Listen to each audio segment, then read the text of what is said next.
आज हम कक्षा 11वीं में राजनीति शास्त्र में जो भाग किताब जो दूसरी किताब है आपकी, उसमें अध्याय 5 अधिकार के बारे में पढ़ेंगे। इसका भाग 2 है। इसके पहले भी हमने अधिकार के लक्षण और अधिकार के बारे में पढ़ा।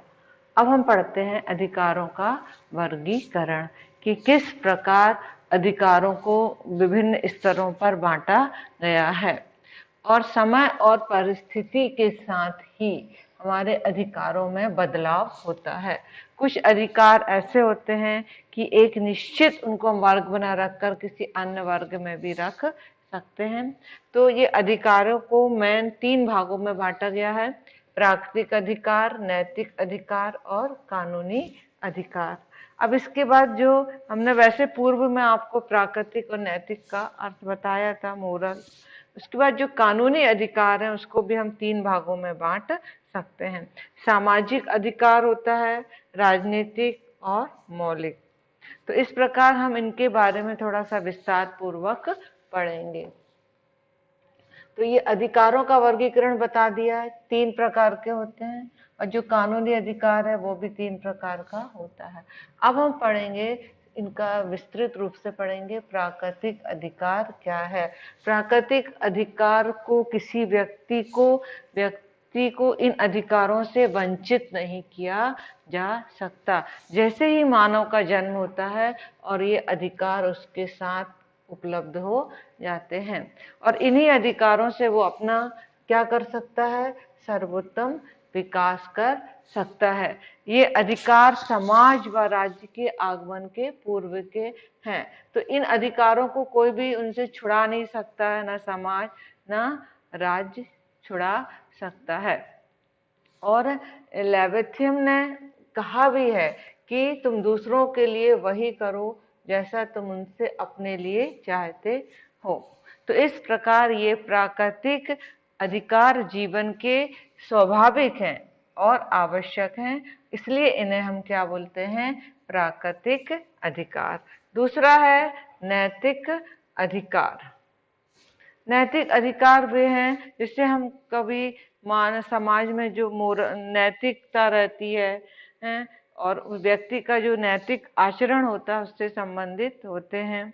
और ये नैतिक अधिकारों को जनमत, धर्मशास्त्र व जनता की आत्मिक चेतना के द्वारा स्वीकार किया जाता है। मतलब व्यक्ति में कुछ अच्छे गुणों का विकास होता है, उनका राज्य द्वारा कोई संबंध नहीं होता है। तो नैतिक अधिकारों का संबंध अंदर से आता है और वो कर्तव्यों से होता है। अपने बच्चों से सेवा करवाना माँ बाप का अधिकार है और बच्चों का क्या है? कर्तव्य। एक नैतिक अधिकार है। तीसरा है कानूनी अधिकार। कानूनी अधिकार ये राज्य से संबंधित होते हैं और ये कानून द्वारा सुरक्षा प्रदान की जाती है। यदि ये कानूनी अधिकार नहीं मिलेंगे तो व्यक्ति उच्च क्या कहना चाहिए, उसको खुली छूट मिल जाएगी, वो उल्लंघन कर सकता है भी किसी चीज का। इसलिए कानूनी अधिकारों का यदि हम उल्लंघन करते हैं तो वो कानूनी अपराध माना जाता है। इसके अनुसार और भी अधिकार, जो कानूनी अधिकार हैं उनको हम 3 भागों में बांट सकते हैं: सामाजिक, राजनीतिक और मौलिक। सामाजिक अधिकार का मतलब है कि हम समाज में सुखपूर्वक रहें और इन अधिकारों को हमारा समाज तथा शासन मान्यता देता है और उनकी क्या करता है? रक्षा। तो जो सामाजिक अधिकार हैं उनको भी हम 4 भागों में बांट सकते हैं: व्यक्तिगत या नागरिक अधिकार, आर्थिक अधिकार, धार्मिक अधिकार और सांस्कृतिक अधिकार। ये जैसा इनका नाम दिया हुआ है वैसे ही आप धार्मिक अधिकार का मतलब होगा कि हम अपना अपना धर्म का पालन करने की हमें छूट है। जीवन का अधिकार पहले बता चुके हैं कि कम से कम इतना होना चाहिए कि हम अपना जीवन क्या कर सकें? सुरक्षित कर सकें, क्योंकि व्यक्ति ही समाज का अंग है और वो मतलब बचाव कर सकता है। व्यक्ति को अपने को सुरक्षित रखने का पूरा क्या है? अधिकार है। अपने को बचाने का क्या है? अधिकार। दूसरा है स्वतंत्रता का अधिकार। स्वतंत्रता मतलब ये राज्य प्रदान करता है कि व्यक्ति इच्छा अनुसार स्वतंत्रता पूर्वक देश में, स्वतंत्र देश में कहीं भी आ जा सकता है और निवास कर सकता है। तीसरा है न्याय पाने की स्वतंत्रता। हमें यदि हमारे प्रति कोई अन्याय होता है तो हम न्याय प्राप्त कर सकते हैं, और यदि अन्याय होता है तो राज्य को ये अधिकार है कि उस व्यक्ति को न्याय प्रदान करना देना चाहिए। चौथा है आत्मसम्मान की रक्षा का अधिकार। आत्मसम्मान मतलब अपनी गरिमा बनाने का अधिकार। गरिमा अलग होती है और एक कीमत अलग होती है। तो गरिमा बनाने का है कि यदि हमारे आत्मसम्मान को किसी के द्वारा ठोस पहुंचती है तो हम उस व्यक्ति के प्रति मान हानि का दावा कर सकते हैं और आज उस व्यक्ति को दंड दे सकता है। पांचवा है समुदाय बनाने का अधिकार। हमें जो स्वतंत्रता का अधिकार है तो हम भिन्न भिन्न समुदायों का सदस्य बनने का हमें अधिकार है। ये संघ या समुदाय राजनीतिक भी हो सकते हैं, धार्मिक भी हो सकते हैं, आर्थिक भी हो सकते हैं, सांस्कृतिक भी।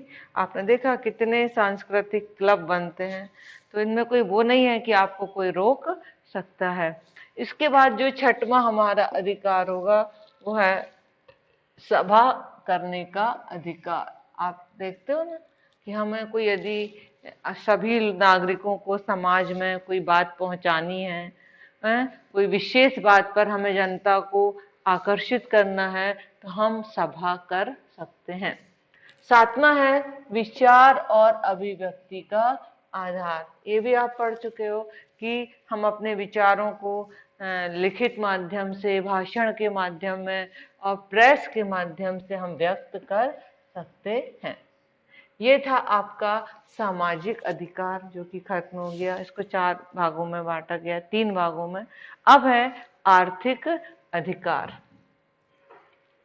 आर्थिक मतलब जिससे हमको अर्थ की प्राप्ति हो, हम अपना जीवन यापन अच्छे से कर सकें। तो पहला है इसमें आजीविका का अधिकार। आजीविका मतलब जीवित रहने के लिए, अपना जीवन यापन अच्छे से करने के लिए हमें स्वतंत्र हैं। हमें कोई भी धंधा करना है, जिससे ये नौकरी करना है, तो हम स्वतंत्र, हमें इस पर कोई भी रोक टोक नहीं होनी चाहिए। दूसरा है काम का अधिकार। आजीविका मतलब आप इच्छा अनुसार, काम मतलब सभी व्यक्तियों को क्या मिलना चाहिए, काम मिलना चाहिए।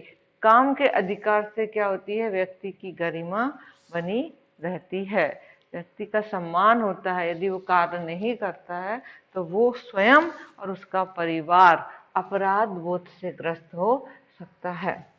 तो व्यक्ति राज्य से काम की मांग करता है और राज्य उसे काम नहीं देता तो उससे गुजारा भत्ता सभी को तो नहीं मिल पाता है। तो इस प्रकार की व्यवस्था साम्यवादी देशों में है। भारत में सरकार नागरिकों को इस दशा में सहायता प्रदान करती है।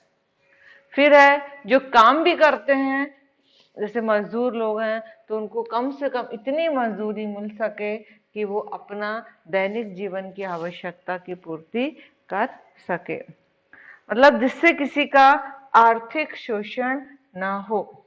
तो नागरिक जो राज्य है वो नागरिकों को विभिन्न सुविधाएं प्राप्त करता है। उसके लिए न्यूनतम मजदूरी अधिनियम बनाया गया हो तो अपने काम के बदले में वो कम से कम उतनी न्यूनतम मजदूरी प्राप्त कर सके। फिर है अवकाश का अधिकार।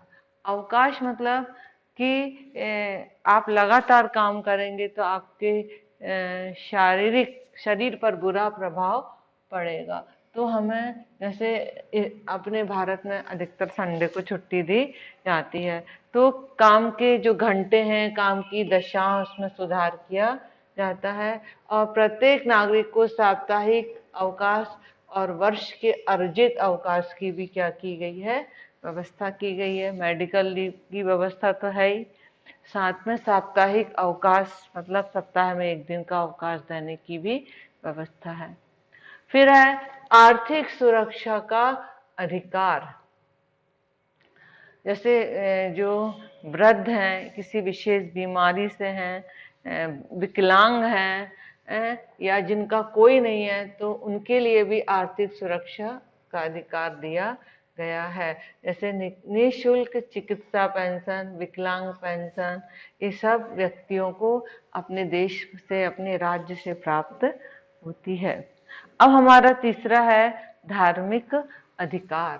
धार्मिक में भी पढ़ चुके हो कि भारत एक धर्मनिरपेक्ष राज्य है, और ऐसा नहीं है कि कोई विशेष धर्म का वो पालन करवाता हो, लेकिन सब व्यक्ति अपने अपने धार्मिक विश्वास का अधिकार है, जो पहला पॉइंट है। कोई भी धर्म पर विश्वास रख सकता है, और राज्य की ओर से इस पर कोई भी प्रतिबंध नहीं लगाया जा सकता है। धर्म के प्रचार प्रसार का आधार, वो अपने धर्म को, अपने अनुयायियों का धर्म को फैलाने का उसके पास अधिकार है। प्रेम तथा स्नेह से धर्म परिवर्तन पर कोई प्रतिबंध है नहीं है, लेकिन यदि आप जबरदस्ती किसी से धर्म परिवर्तन करवाते हैं तो वो उचित नहीं है।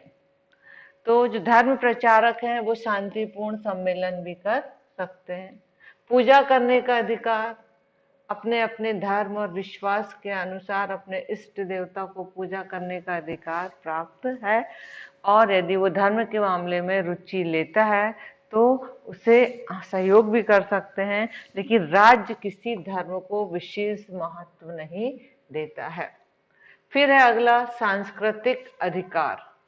सांस्कृतिक मतलब व्यक्ति सामाजिक प्राणी है, और सामाजिक प्राणी के अनुसार केवल वो पैसा ही नहीं कमा सकता, मनोरंजन के लिए कुछ सांस्कृतिक गतिविधियों का भी आयोजन करता है। जैसे आप हमारे देश में दशहरा, दिवाली, आप देखते हो मकर संक्रांति, लोग अपने सांस्कृतिक कल्चरल प्रोग्राम को समय समय पर करते हैं, जो उनकी रीति रिवाज है। तो इससे क्या होता है, समाज का निर्माण होता है, लोगों में सहयोग की भावनाएं आती हैं। पुस्तकालय भी एक प्रकार का सांस्कृतिक अधिकार है। चिड़ियाघर बनाते हैं, प्रयोगशाला, अन्वेषण केंद्र, इससे नागरिकों के सांस्कृतिक अधिकारों को आगे बढ़ाने में सहयोग मिलता है। तो मनोरंजन करता है व्यक्ति, दिन भर तो काम करता ही है, लेकिन व्यक्ति को कभी कभी अपने मनोरंजन भी करना चाहिए। तो इस प्रकार आप संगीत क्लास, कलाएं, चित्रकला, इस प्रकार की व्यवस्था राज्य द्वारा जितना हो सकता है वो करता है। ये हो गया सांस्कृतिक अधिकार। अब हम पढ़ेंगे, हमारे 3 अधिकार मैम थे सामाजिक। अब हम पढ़ेंगे राजनैतिक अधिकार। राजनीतिक अधिकार में ये 6 पॉइंट आते हैं। मतदान का अधिकार, आप समझते हो कि हमारे भारत देश में एक निश्चित उम्र के बाद 18 वर्ष की आयु के बाद मतदान कर सकते हैं, और अपने इच्छानुसार प्रतिनिधियों का चुनाव कर सकते हैं, और यही प्रतिनिधि हम उच्च पद को धारण करते हैं और हमारी सरकार का निर्माण करते हैं। चुनाव लड़ने का अधिकार भी है। जिस पद के लिए आप चुनाव लड़ रहे हो, यदि आप में वो योग्यता है तो आप क्या कर सकते हो, चुनाव लड़ सकते हो। अलग अलग संसद, विधानसभा, अलग अलग पदों के लिए अलग अलग योग्यताएं होना चाहिए। तो इस प्रकार आपको चुनाव लड़ने का भी अधिकार है। सरकारी पद प्राप्त करने के लिए आपने देखा है कि परीक्षाएं होती हैं, प्रतियोगिता परीक्षाएं होती हैं। यदि आप में उसका चयन हो जाता है तो इस प्रकार आप किसी भी पद को धारण कर सकते हैं, उस पद के लिए आपने तैयारी की है। उसके बाद है प्रार्थना पत्र भेजने का अधिकार, आवेदन करने का अधिकार। प्रार्थना पत्र मतलब आपकी कोई मांग है और किसी कर्मचारी के विरुद्ध आपको न्याय चाहिए है, तो आप आवेदन भेज सकते हैं। फिर है 5वां राजनीतिक संगठन बनाने का अधिकार। ये भी है, राजनीतिक चुनाव में आप देखते हैं ना, संगठन बनते हैं तो अपना दल बना सकते हैं, आप कोई नया दल भी बना सकते हैं। और ना ही तो ये जो राजनीतिक संगठन और अधिकार दिया है। ये जरूरी है हम राजनीतिक संचालन के लिए, चुनाव के लिए। छठवां है सरकार की आलोचना का अधिकार। जो पार्टियां होती हैं, यदि आपको उस पार्टी का व्यक्तिगत आलोचना नहीं करना है, लेकिन आप उस पार्टी के जो कार्य हैं यदि आप उनसे संतुष्ट नहीं हैं, तो आप उनकी आलोचना करने का भी अधिकार है। फिर है नागरिक अधिकारों तथा राजनीतिक अधिकारों में थोड़ा सा अंतर होता है। नागरिक राज्य में रहने वाले अन्य व्यक्ति सभ्य जीवन नहीं बिता सकते हैं। नागरिक अधिकारों में से कुछ अधिकार तो विदेशियों को भी दिए जाते हैं। जीवन का अधिकार, ये न्याय पाने का अधिकार, ये कुछ क्या है हमारे नागरिक अधिकार हैं। और राजनीतिक अधिकार उनको दिए जाते हैं, ये अधिकतर विदेशियों को नहीं दिए जाते हैं। मतदान का अधिकार, किसी भी राजनीतिक संगठन बनाने का अधिकार, जब तक वो यहाँ की नागरिकता ग्रहण नहीं करते हैं तब तक उनको ये अधिकार नहीं दिए जा सकते। फिर हमारा तीसरा है मौलिक अधिकार। तो मौलिक अधिकार आप बहुत बार पढ़ चुके हो, संविधान वाले पाठ में भी पढ़ चुके हो कि 6 मौलिक अधिकार भारत नागरिकों को दिए गए हैं। समानता का अधिकार, स्वतंत्रता का अधिकार, शोषण के विरुद्ध धार्मिक स्वतंत्रता का अधिकार, सांस्कृतिक तथा शिक्षा का अधिकार और संवैधानिक उपचारों का अधिकार। तो ये 6 मौलिक अधिकार हैं जिनके बारे में हम पूर्व में पढ़ चुके हैं। अच्छा, अब एक बहुत अच्छा है मानव अधिकार। इसका एक अलग से संगठन है, इसका एक अलग से आयोग होता है, मानव अधिकार आयोग। इसकी स्थापना 10 दिसंबर 1948 को संयुक्त राष्ट्र की सामान्य सभा में की गई थी।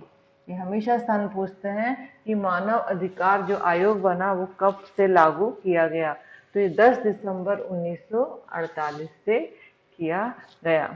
तो इसमें उस समय सभी देशों ने एक अपना संयुक्त संगठन बनाया था, संयुक्त राष्ट्र संघ। तो वो तभी से ये लागू हो रहा है और इसके बारे में सभी शैक्षिक संस्थाओं में पढ़ाया भी जाता है। तो जो घोषणा पत्र है मानव अधिकारों की विश्वव्यापी, ये उसकी प्रस्तावना में दिए हैं, ये आपको पढ़ना है। ये देखिए, मानव एक सामाजिक प्राणी है और उसकी एक गरिमा रहती है, उसके सम्मान एवं उसके अत्याज अधिकारों की प्रतिष्ठा विश्व में स्वतंत्रता, न्याय और शांति के ऊपर आधारित है और मानव को यहाँ विशेष महत्व दिया गया है। तो इस प्रकार ये मानव अधिकार बताए हुए हैं, ये बहुत सारे हैं ये, तो आप देख सकते हो ये मानव अधिकारों के बारे में बताया गया है कि मानव को महत्व देना है। तो इस प्रकार हम देखते हैं कि अंतर्राष्ट्रीय साधनों द्वारा इनकी सर्वदेशिक तथा सशक्त स्वीकृति एवं अनुपालन को आपस में सदस्य देश की जनता के बीच तथा उनके क्षेत्राधिकार के अंतर्गत आने वाले प्रदेशों की जनता के बीच स्थापित करेगा।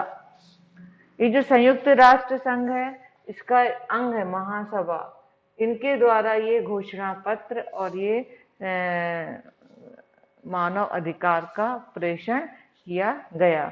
उन्होंने महत्व दिया गया कि व्यक्ति समाज का एक क्या है, बहुत महत्वपूर्ण अंग है। तो हम इस प्रकार देखते हैं कि ये अधिकार वाला पाठ हमारा खत्म हो रहा है। तो इसमें आपको सारे अधिकारों को पढ़ना है और मानव अधिकार आयोग के बारे में भी पढ़ना है। धन्यवाद।